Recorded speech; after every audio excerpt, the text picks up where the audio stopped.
This is Listening with Franklin Livingston, and our guest is Marty Whittle. So I'm looking forward to see Roommates coming out. You've got 1 and 2 and 3 on YouTube now? Yes, third is I think the post-production supervisor is posting one episode a week, I guess. Oh, Season great. 3, yeah. Good. 2 are already there, and yeah, And mine's 5? yours is 5. Yes, Yay, great. yes. I can't wait. Yeah. That was so much fun. I loved working with you and working with those guys. It really was good. Great, yeah. It was, and 5 was very different. It was written more like a movie. It's filmed more like a movie with a lot of nonverbals and a lot of details. Like I remember we filmed your scene with Frank. We were sitting in the car and we placed a camera. Oh, right. It was Yeah.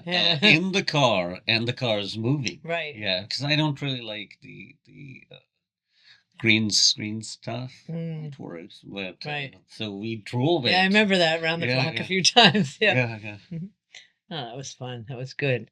I like the idea of helping somebody like my daughter when she was down and out, how you brought her into your own home. That was beautiful. You know, it's the way we should help each other. I just wish we could see that. You know, it's not that hard, and it's not that hard to just be nice. You know, when you smile at somebody and they scowl at you because they're not sure what you want.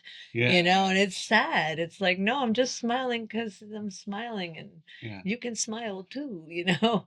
I think our the habits. Because my real roommates goes back to Michigan, right? See, I don't know why, but so then my character and your daughter are roommates for those episodes, and I forgot exactly, but I think she's more of a conservative back. When I say conservative, more like a traditional, I should say traditional, right? Yeah. And Well, she's from the Midwest. yes, and I am not. Not. Right. So, what was the most funny scene to you when you did? I think we did for a couple of days. Yeah. Frank played your husband, and then your daughter. And oh yeah, there was a belly dancer there. Oh, that's right. When you guys oh my God, walked that was in, so I'm like, oh my funny. God, yeah, Right, okay, right. yeah, just like yeah. I always wanted, That's you know, this right. that's total Franklin. So I shared with the writer, I don't forgot like which writer, and I said, you know, there are people in the world who do something else than they want to do. Yeah. So I gave an example because I don't know why, unless it's cultural. Like most of my characters do something or they have something to do with medical science, right? Huh. So there's a doctor who wanted to be a belly dancer. But again, parents will say, oh, you're not going to make any money and all that. And Right. then in season 4, we introduced that character that she is Franklin's colleague, but she wants to belly dance and she doesn't have an audience. And Franklin is the only audience who encourages her in a way. And yeah, there's a scene. So which one was your most favorite, or one or more than one scene? I loved it when we're around the table and I'm trying to fit in to what my daughter's saying about New York, and I'm trying like it's Williamsburg. I can't get the whole the name right at all, and I just love that because we're so clueless, and you guys, you know, are hiding your secret, and it's hysterical that you're trying hard to be a boyfriend. But you don't know how because you didn't know you were going to be right. And I'm watching my daughter, and I'm just thinking, it's so naive. Like, oh, isn't that so nice that she, I don't see the obvious disconnect between you two because I'm so like, oh, she's found a man. Yeah. Oh, it reminds me, on the table there's a African American gentleman. Right. Oh, right. Yeah. So next, yes. Yeah, he is a mail worker or postman. I don't know. Postman. Postman is British. Yep. So mail carrier. There's probably a PC name for it. I don't know what it is. Across the Atlantic, I think we say post office and post box. Yeah. Letterbox. Oh gosh, yeah, letterboxes. So, yeah. I haven't heard that. And yeah. So we grew up with Postman. Yeah. And so that was a very, very funny thing because, first of all, putting together his uniform. Right. And here's something funny. So his name is Raheem, Right. real name, Yeah. the actor's name. So Raheem, he's from Brooklyn, and we gave him a cart. I think it's cart type thing. Usually, male people carry, Right. and then we had props in it. Right. Some of them are right here. Right. So one day we were filming an outdoor scene, and there's a real male person, no. and they have a cart too. And it looks so funny that they have a resemblance in terms of their props. The difference was he didn't have fake letters and boxes. Oh my God. We had fake, but I think it was so much fun. That is neat. And Raheem sees my character in that male section. And I don't know how we developed something. And I want to show that I know the community, I have friends. Yes, that's and right. when I know, when your daughter tells, "Oh my God, my parents are in town," and I was like, "Okay, great." So I was like, "Hey, listen, do you want to come over for dinner?" Right. Yeah. And he was like, "Me? Why?" I was like, "That's all right, bro. Just come on over." Yeah. That's right. And I think that the whole season is very different than the other season. Oh, good. I can't wait to see And it. funny. And I think then there's another my love interest or date from season 1 appears. Oh, that's right. Oh, With remember the the green yeah. Woohoo, hotsy totsy. Right. Yes, I remember that. Yeah, I remember being like, "Oh, we don't wear those sort of clothes out Midwest, where I'm from." People do, but we were probably playing more conservative Christian type, right? And and I think that season, I forgot, that season ends with Christmas, or maybe there's another season. But yeah, I don't think that in itself is a great memory to make that show. Oh, that's so awesome. Yeah. That's great. Great experience too. Yeah. That kind of consistency to pull it out all the time, that's tough. There was. I think there were times I would get I don't want to say depressed, but hurt of sort, when you're like, "Oh my God, this cast doesn't listen to me," and the conflicts we run into. "No, I think this line means this. I don't think this character will dress up like this." Right. And I remember one statement. The girl who was playing your daughter, Kayla, she said once, and there's a scene. She is looking for coupons because she doesn't have a lot of money, so she buys foods on coupons, and she's wearing a t-shirt or top tank and shorts. And I say something, I don't know, as a director. And she's like, "I know you just don't like me to show a lot of skin." And I said, no, it's your character, not you. Right. Because the character is conservative, so she will dress up a little differently. Yeah. And then there are a lot of funny scenes. There's one scene, she's cleaning the apartment because her habits are a little different than Franklin's. And I think there's one scene we are cooking something in the kitchen. Oh, yeah. And I don't know, I'm drinking or I have liquor and I'm hiding it from you, and you show up. That's right. Yeah. Yeah, I remember the kitchen scene. Yeah. Oh, God. Oh, I can't wait. That'd be good. Yeah, that's really, really funny. And we started filming in the winter. It was really cold. Yeah. Kayla's outdoor scene. Oh, wow. Yeah. And where now I remember, actually, during the break, I did not. I think my character meets her outside a bar. She's smoking. She's pretending to be a bad girl, right? Yeah. But but it's clear she's not. Yeah, right? yeah. And she's talking like a flirt would talk. "Hey, you want something?" or whatever.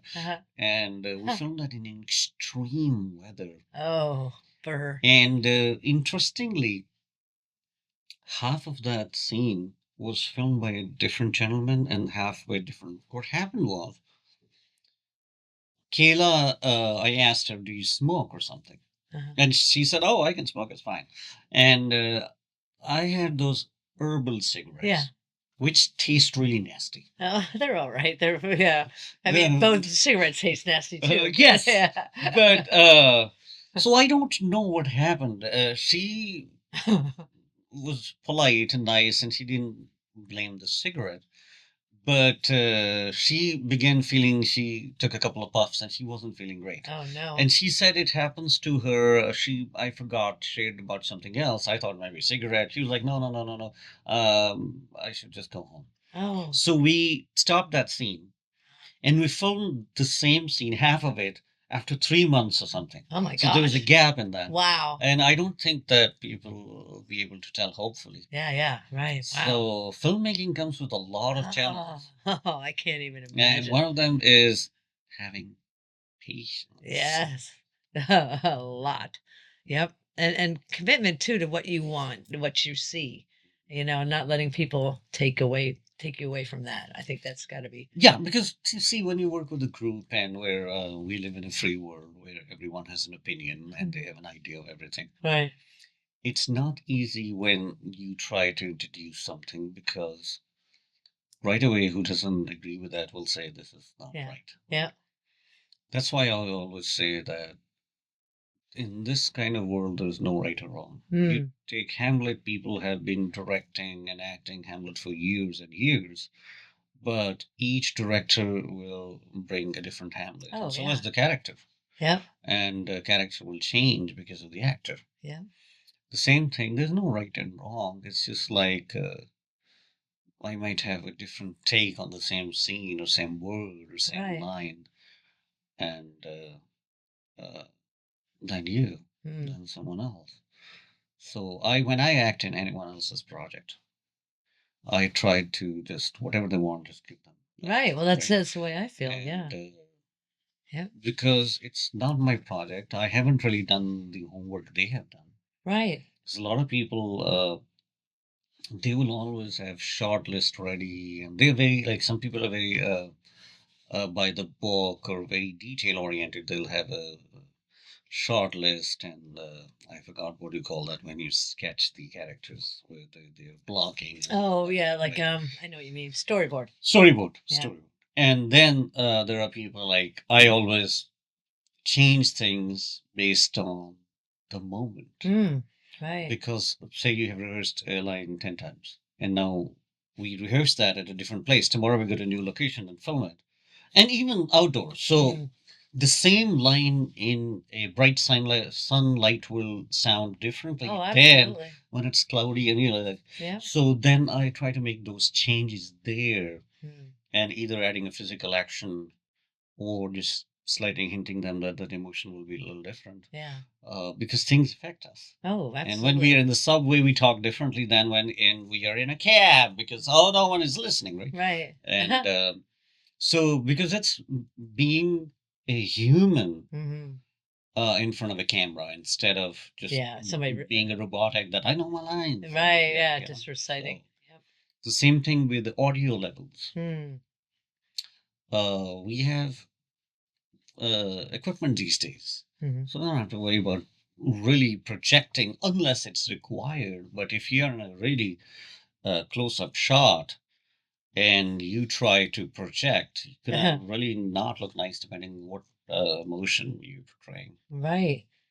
So those are the things. It's as you said earlier. There's always learning never ends. There's always new things I learn, and still learning, and developing my own skills, patience. Yes, skill and patience and understanding and listening. Yep, that's wonderful. Definitely, that's the way to learn. It's to listen. I still want to talk.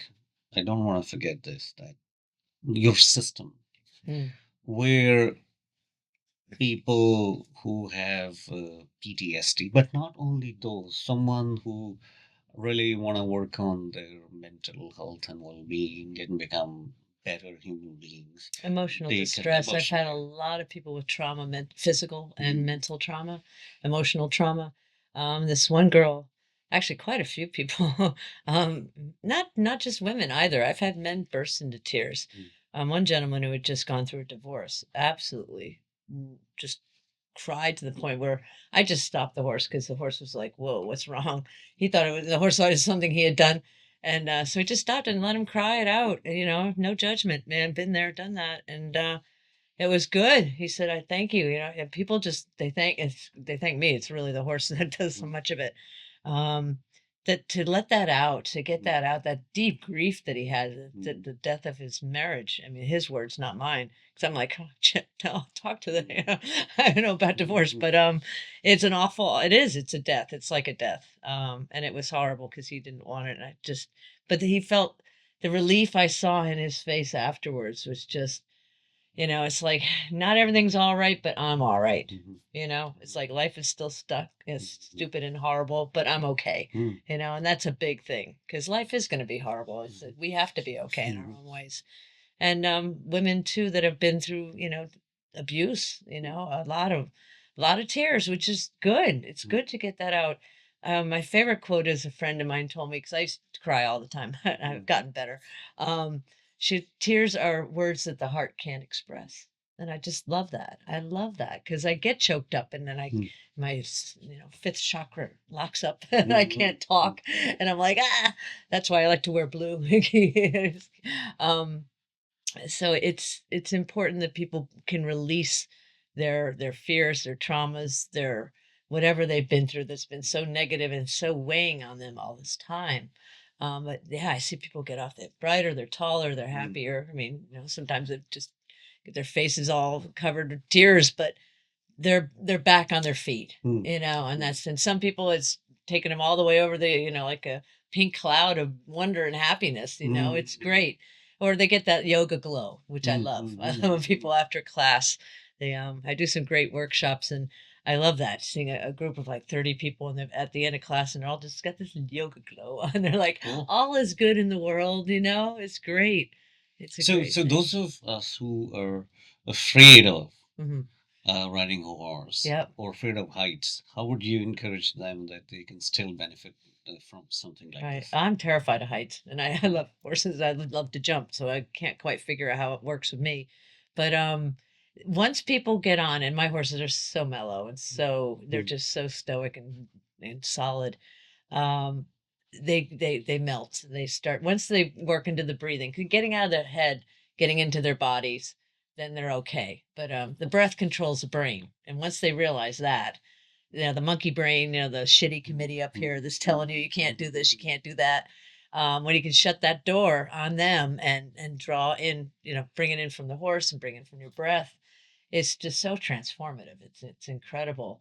But I tell people it doesn't matter if you've never done yoga, it doesn't matter if you've never been on a horse. mm. And if I haven't come across it, but if somebody was really hesitant about getting on, I just have them do the movements next to the horse. Mm, Yeah, it mm. would still work. It would So your still do it. movements start on a Yep, yeah, do it horse, all on so the you horse. don't really start on the ground Nope. with a yoga Well, mat. when I do workshops, we do an hour and a half of mat work and breathing and meditation. Okay. And then we do about 40 minutes, 45 minutes on the horse. But when I just do a private session, we just get right to work, get on the It's horse. gonna sound really silly, No, no. but it's not that you're on a horse and then you say, "Okay, let's do the warrior Right. pose." You do that? Yeah. Oh Yeah, wow. yeah, Okay. yeah, So yeah. then a person could be like, "Oh my God, am I?" Right. Yeah. Yeah. And I'd always do it standing first, so the Okay. horse isn't moving. And it's ironic when they're trotting, it's almost easier. But we start standing and then walking. Um, and it's great. But yeah, you do warrior too. Mhm. Uh, I only remember a couple. yeah, right. It's been a while I did Yeah, yoga. yeah. Yeah, Warrior but one. it's great. Yoga, I think, is really great, Oh, I love it. I just especially in the eating or trauma process. big time. Processing your Yeah. trauma, definitely. Yeah. Yep. Absolutely. No, it's a really good way to cleanse out all that stuff because we carry around so much unnecessary baggage and it's just we don't think that we can put it Mm. down. It's like I have to carry this is my cross to carry, and it's not the case. It really isn't. It doesn't have to be. Hmm. So you started yoga out of a reason, or you just when your friend dragged you to Right. yoga class, you're like, okay, great, and it was like gradual falling in love. Oh yeah. After the first class when they couldn't stand on one leg, and I was humbling, is what it was. I was like, I thought I could balance. How can I balance a horse if I can't even balance me? Mm. And my breathing sucked. I realized that here I am, an athletic person. I thought my Mhm. breathing was good, my heart rate's good. It's a whole nother ball game on the mat. Mm. It Mm. really is. And I love it. I love it. I love it. It's been an incredible process, and keeps growing too. It keeps evolving. Because I had my hips replaced 2020. Mhm. I had a bilateral hip replacement because the result of the Lyme I had for 5 years. It ate all the cartilage in my hips, so I couldn't even walk. I mean, I was walking side to side. Old people in the in the marketplace would help me, ask to help me. That's bad. Can I help you, honey? I'm like, no, I'm all right. But after I got it was scary to have to do that, but I had to do that or else be in a wheelchair. That just transformed my whole life. And then having to learn how to walk again because I've been walking like this because my hips couldn't go this way. So I had to learn how to walk again. I had to walk like a monk for about a month, heel toe, and then learning. I knew how to ride because I've been riding for decades, but I'd throw my leg over the horse and have my feet in the stirrups. It took about a minute for everything, my knees to bend, my hips to bend, for everything to relax and sit down because all the communications had been cut. It's Mhm. incredible the neuroplasticity of the brain. Right. How, like my brain's like, we know how to do this. And we're like, yeah, well, just a minute, try to figure out a way how to do it. Mhm. It was so cool to witness. So, I mean, that really helped me as an instructor. It really Mhm. did. A lot more empathy for people coming back from operations, as well as people needing help balancing, not just balancing, but get their whole equilibrium Mhm. back. Mhm. Because my surgeon's like, well, when are you going to be riding? And I'm like, I have to learn Mhm. how to walk first. I Right. want to feel good on my own 2 feet before I ask my horses. I mean, they're Mhm. great; they'll take care of me, but so it was a process, but it was great. I learned a lot, and learned a lot And from. you talk about that in your book too? The Um, book is just limited to no, your the book book. that was way before the whole thing. Mhm. What I did after the book, because I was really bummed. It was supposed to come out right before Christmas or like a couple months Mhm. before Christmas. They moved the publisher moved and they lost it. So it came out in June and it just went, Mhm. it didn't do what I was hoping it would do. So about a year or two later, I wanted to do videos because I thought videos will be Mhm. better anyway. Mhm. It would give me a better feeling of really being able to describe the exercises and the things you want to do, things you don't want to do. Like Mhm. if you have certain issues, you don't do these movements. Mhm. And I just thought I know I'm a very visual learner, Right. so it helped me to put it into that kind of context where people could see it. So I put it on DVDs, and then DVDs went out the door. Yes. Yeah. I can't win for losing here, Mhm. but I do have them on YouTube now. Mhm. But yeah, That's great. Yes, still yeah, people get benefit. right, Yeah. right, right, right. So it's good because that's the key thing.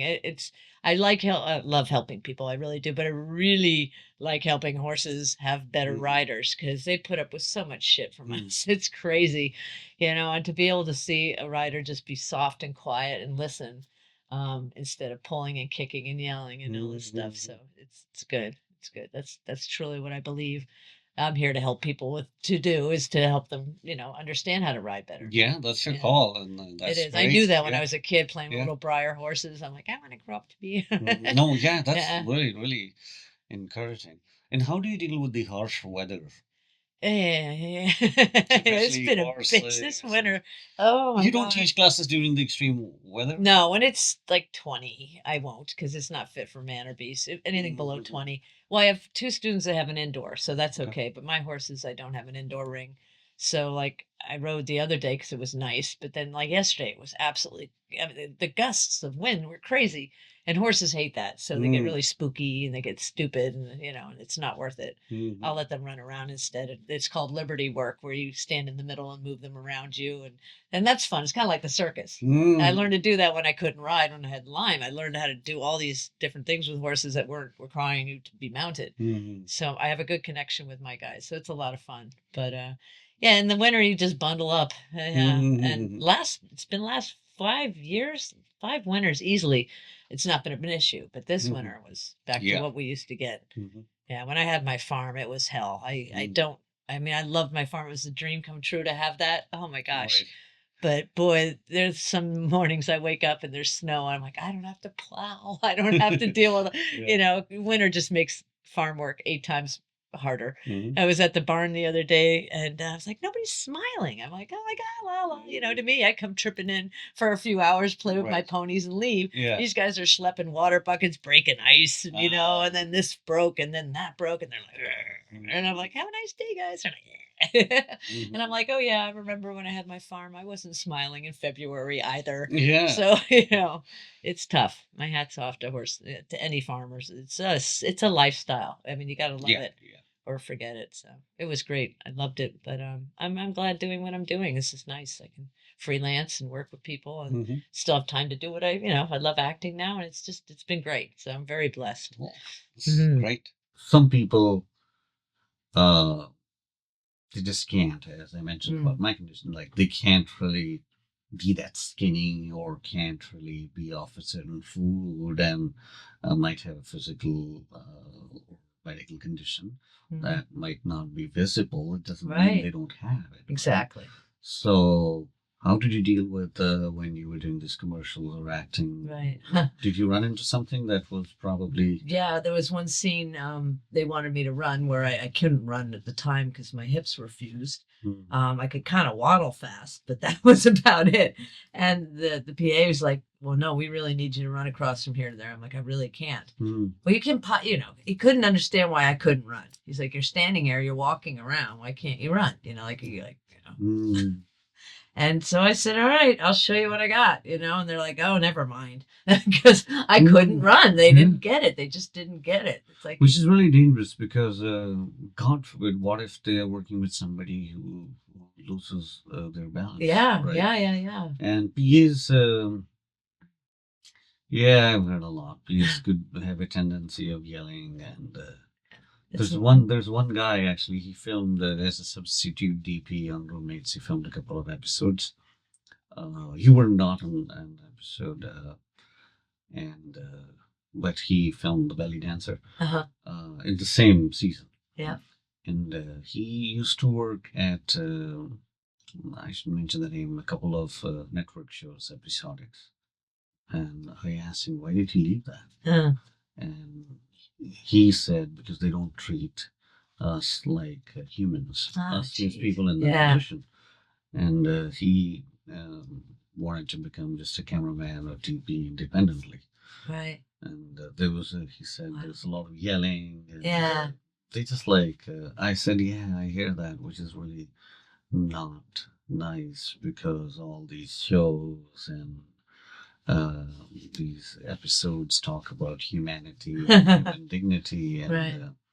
Then they would deal the staff that way. But I heard that. And PAs, because PAs think that, okay, for those of us who are not from film background, PA is a production assistant. Yep. And their usual job is to go get coffee and some logistical stuff. But sometimes because their job is to call, okay, now there's someone's scene ready. Let's say Marty's scene is ready. There was another scene. So the director will say, hey, go and bring Marty on.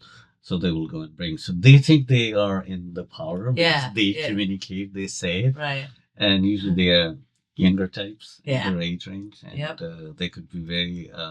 little bit of power goes right to their head. Oh my God. Yeah. Yeah. Very not totally considerate of someone's health condition or age also. Yeah. Yeah. So I wish we treat our elderly better and without really judging or making assumptions about anyone's health, being more thoughtful and considerate while dealing with other human being on the set. Yeah.